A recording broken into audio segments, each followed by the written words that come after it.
ازيك يا صاحبي؟ عمرك في يوم بصيت في حياتك كده وقلت هو انا ايه اللي بعمله ده؟ حاسس اني تايه، لا عارف انا رايح فين ولا حاسس اني ماشي لقدام. انا شخصيا عشت الاحساس ده. كان عندي وقت كتير جدا بس عمري ما حسيت اني بعمل حاجه ليها قيمه. العب، اضيع وقت، اضحك شويه وبعدين الاقي نفسي في الاخر مكتئب اكتر. الناس دايما تقولك المشاعر السلبيه دي حاجه وحشه، لو قلقان او محبط يبقى انت خسران. بس الصدمه يا صديقي ان الحقيقه عكس كده نهائيا. اللي بينجحوا بجد مش اللي بيفروا من المشاعر دي، اللي بينجحوا بجد هم اللي بيستغلوا القلق، الزهق، الاحباط كوقود يخليهم يتحركوا لقدام. في الفيديو ده يا صاحبي انا هقولك ازاي استخدمت المشاعر دي علشان اطلع من الحفره اللي انا كنت فيها وطلعت للي انت شايفه دلوقتي، وازاي اي حد فينا كلنا حتى لو حاسس انه تايه ممكن يبدأ دلوقتي رحلة مختلفة. بص يا صاحبي، طول عمرنا المجتمع بتاعنا ببرمجنا على فكرة معينة إن أي مشاعر سلبية تساوي عيب. لو قلقان يبقى أنت ضعيف، لو محبط يبقى أنت كسلان، لو أنت زهقان ومراكش حاجة تعملها يبقى أنت فاشل. الكلام ده للأسف الشديد اتزرع جوانا من وإحنا بيبيهات صغيرة. أهل، صحاب، مدرسين، سوشيال ميديا، كله بيقول لك نفس الرسالة: اوعى تبين ضعفك، اوعى تبين انك متضايق، اوعى تحس انك مش قادر. بس الحقيقة اللي انا اكتشفتها متأخر ان المشاعر بتاعتنا دي مش معناها اني بايظ لا قدر الله. المشاعر دي مجرد طاقة جوانا، ويا اما اسيبها تكسرني يا اما اتعلم اواجهها في الاتجاه الصح. انت متخيل ان نفس القلق اللي بيخليك ما تعرفش تنام ده يا صاحبي ممكن هو نفسه يكون الشرارة اللي تخليك تبدأ تتغير؟ نفس الزهق اللي بيخليك تفتح الجيم 10 ساعات ورا بعض ممكن يكون هو البنزينة أو الوقود اللي يخليك تركز على مستقبلك بجد. احنا اللي اتغسل مخنا غلط، احنا اللي اتقال لنا ان الحاجات دي علامات ضعف، لكن في الحقيقة الناس الناجحة بجد بيستغلوا كل مشاعرهم ايفن السلبية علشان يبنوا بيهم طريقهم. انا هاجي معاك دغري وبصراحة، كان في فترة من حياتي حسيت اني خلاص بضيع. جواز، شغل، مسؤوليات، كل حاجة كانت تقيلة عليا ما اكدبش عليك. بس بدل ما اواجهها كنت للأسف بهرب. اهرب ازاي؟ بالجيمنج. افتح اللعبة وادخل عالم تاني، اضحك مع اصحابي اونلاين، اخد الدوبامين شوت بتاعت كل جيم واقول لنفسي اخر جيم وبعديها اقوم. بس عمري ما كنت بقوم، كل يوم كان بيجر يوم ورا التاني، وقت بيضيع وانا شايف ان حياتي بتتسرب من ايدي، حلمي بيتبخر، مسؤولياتي كبابا تتقل وانا واقف بتفرج. لحد يا صاحبي ما جه اليوم صحيت من نومي وبصيت في المراية وشفت واحد مكسور.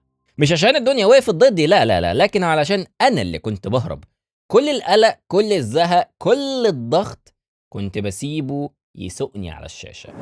في اللحظة دي حسيت إني مش قادر أكمل بنفس الطريقة، لازم أوقف نفسي، لازم يبقى في بوينت أقف فيها. كان لازم يا إما أستمر في نفس الدايرة لحد ما أضيع كل حاجة، يا إما أوقف وأقول كفاية.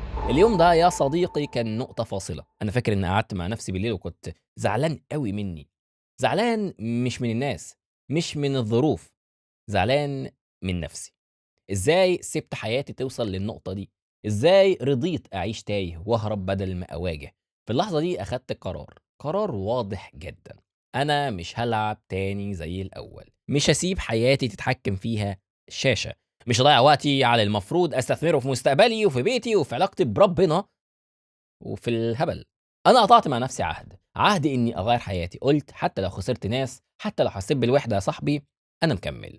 والغريب يا صديقي أول ما بدأت آخد الخطوات دي حسيت بحاجة جديدة، إن المشاعر السلبية اللي كنت باعتبرها عبء ممكن أستخدمها كبنزين. القلق بقى دافع إني أشتغل، الزهق بقى دافع إني أتعلم، الإحباط بقى دافع إني أثبت لنفسي إني أقدر. في حاجات استخدمتها في الطريق ده هاقول لك عليها دلوقتي وهي دي رمانة الفيديو. أول حاجة ساعدتني هي التخيل السلبي. يعني إيه يا بهوش تخيل سلبي؟ أنا سألت نفسي سؤال بسيط، لو فضلت كده مكمل 5 سنين قدام حياتي هتبقى عاملة إزاي؟ بصراحة الإجابة رعبتني. لو فضلت غرقان في الجيمنج كنت هصحى الاقي نفسي خسران شغلي، خسران علاقاتي، حتى خسران نفسي. فكرة إن أكون أب بعد كذا سنة وعيالي يشوفوا واحد قاعد قدام شاشة طول اليوم دي لوحدها كفاية كانت تخليني أتغير. انا ما غيرتش لاني فجاه بقيت متحمس لا قدر الله وهوب جات التغيير وجات التوبه وجات الايحاء من عند ربك. لا، انا غيرت لاني كنت مرعوب، لاني تخيلت وشفت النتيجه اني لو فضلت زي ما انا كده هبقى واحد مسخ. الخوف يا صاحبي ممكن يكون اقوى من الحماس، وانا استغليته. تاني حاجه يا صديقي هي التحمل. واحده من اكبر مشاكلي كانت اني ما بعرفش استحمل الملل. عايز دوبامين، عايز رش، عايز اول ما احس بالفراغ او القلق اجري على الجيم. لكن الحقيقه اللي بينجحوا مش اذكى مننا، اللي بينجحوا يا صاحبي مش اذكى مننا، اللي بينجحوا بيتعلموا يستحملوا المشاعر دي من غير ما يهربوا. بدات ادرب نفسي، لما يجيلي ملل ما افتحش اللعبه، اسيبه يعدي. لما يجيلي قلق ما اهربش منه، اواجهه. وكل مره استحملت حسيت ان المشاعر دي بتتقل عليا، زي ما تكون موجه بتيجي وتروح. اللي بيفشلوا هم اللي بيهربوا من اول موجه يا صديقي. تالت حاجه، كسر كذبه الافكار. يعني ايه يا بهوش كسر كذبه الافكار؟ طول عمري يا صديقي كنت بصدق اي فكره تيجي في دماغي. انت مش هتعرف تبطل، انت فاشل، انت عمرك ما هتتغير، انت صرفت وقت كتير في الموضوع الفلاني فمش هينفع تطلع منه دلوقتي، انت عمرك ما هتتغير. بس اللي اكتشفته يا صديقي ان الافكار دي مش حقائق، هي مجرد اشارات مش لازم اصدقها. بدات اسال نفسي 4 اسئله كل مره بيجيلي فكره سلبيه. 1، هل الفكره دي حقيقيه فعلا؟ 2، هل هي مطلقه 100%؟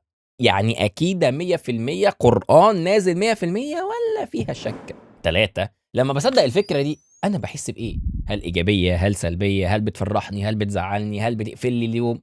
هل 4، لو انا ما صدقتش الفكره دي حياتي هتبقى شكلها ازاي؟ تمام. لما جربت ده يا صديقي في الافكار اللي كانت بتجيلي، بدات اشوف ان دماغي ساعات بتكذب عليا اكشلي، ومش لازم امشي وراها. دماغك بتسوحك يا صاحبي. بص، انا ما كنتش بطل خارق ولا فجأة حياتي قلبت 180 درجة من غير اي مجهود. انا كنت مجرد واحد تايه بس قرر يواجه نفسه بدل ما يفضل يهرب. اللي اتعلمته ان المشاعر السلبية مش عدوتك. الخوف، القلق، الزهق، كل دي مش اشارات انك ضعيف لا سمح الله، دي مجرد طاقة جواك، يا اما تسيبها تكسر فيك يا اما تستغلها وتبني بيها. انا لو عليا استغليت الخوف من المستقبل وتعلمت استحمل الملل والضغط، وبدات افضح كذب الافكار اللي في دماغي. والنتيجه، حياتي بدات تتحرك لقدام والحمد لله. خطوه ورا خطوه بقيت اوضح واقوى. يمكن انت كمان دلوقتي سامعني وحاسس بنفس التوهان اللي انت فيه ده، بس خدها مني نصيحه. اللي فارق مش اني كنت شجاع اكتر، الفارق اني قلت لنفسي كفايه. لو بقى حسيت ان الفيديو ده لمسك يا صديقي، ما تنساش تعمل لايك وتشترك في القناة. وخليني اقول لك حاجة من القلب، التغيير مش بيجي في يوم وليلة، بس اول خطوة تبدأ بيها ممكن تقلب حياتك كلها. وبس كده، اشوفك في الفيديو الجاي بإذن الله، والسلام عليكم.